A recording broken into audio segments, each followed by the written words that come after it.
मित्रों, वैसे तो हरिद्वार सैकड़ों बार आना हुआ है। ये मेरा सबसे पसंदीदा स्थल है जहां गंगा स्नान करने के लिए आमतौर पर आता रहता हूं हर की पौड़ी पर।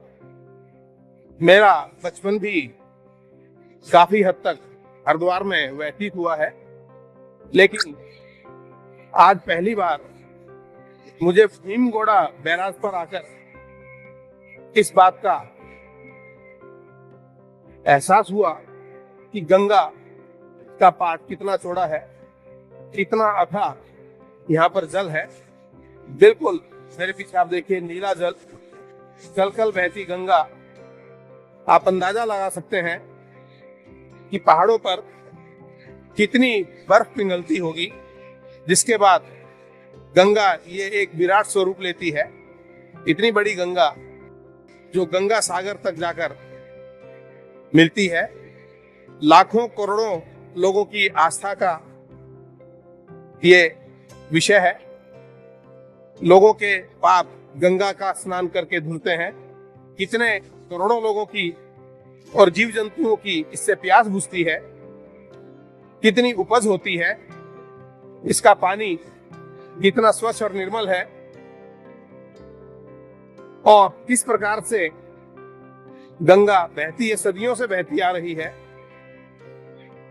इस बात का एहसास, इस बात का अनुभव मुझे आज भीमगोड़ा बैराज पर आकर हुआ, जहां पर हमारे मित्र इन्होंने विजिट कराया। इंजीनियर भी हैं यहाँ। गंगा जो कई हजार किलोमीटर का सफर करके गंगा सागर तक जाती है, कई राज्यों से प्रवाहित होती है, एक जीवनदायिनी माँ गंगा है। सनातन संस्कृति में गंगा नदी नहीं, माता गंगा है, जिनकी पूजा की जाती है,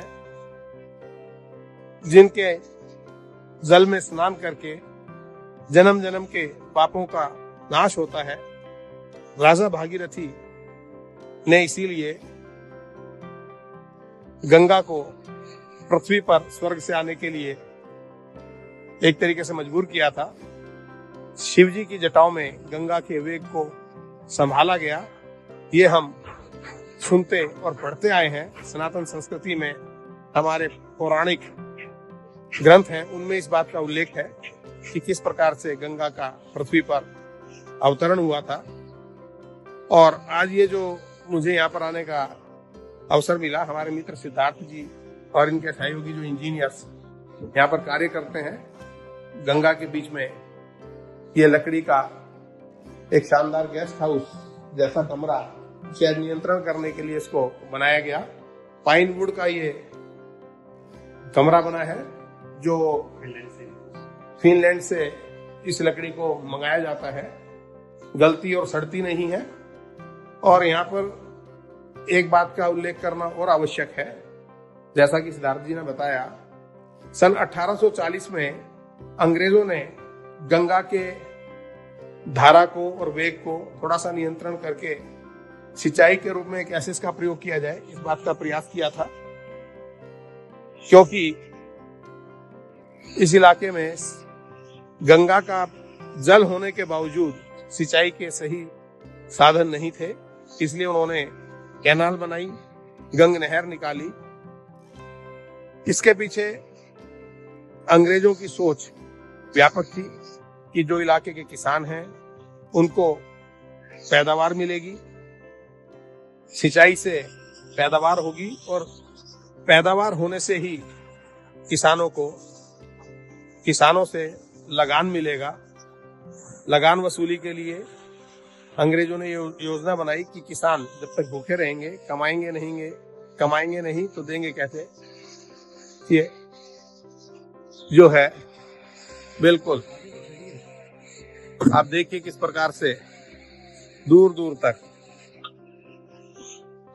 गंगा और गंगा जल, बिल्कुल गंगा के बीच में भीमगोड़ा बैराज, जहां पर कोई सामान्य व्यक्ति नहीं आ सकता। बिल्कुल प्रतिबंधित क्षेत्र है, सुरक्षा की दृष्टि से भी और कई अन्य कारणों से भी।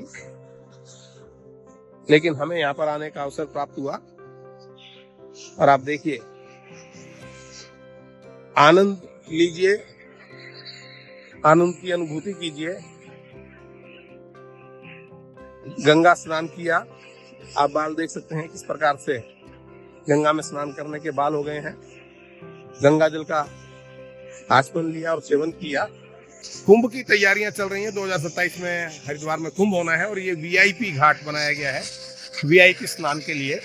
सामने बिल्कुल राजा जी नेशनल पार्क है इसके सामने, और देखिए कितना सुंदर नजारा दृश्य यहाँ पर है। ये लकड़ी स्पेशली फिलीपींस से इसको मंगाया गया है। जो इसके ठेकेदार हैं उनका बताना है कि 50 फुट का एक अकेला बीम है।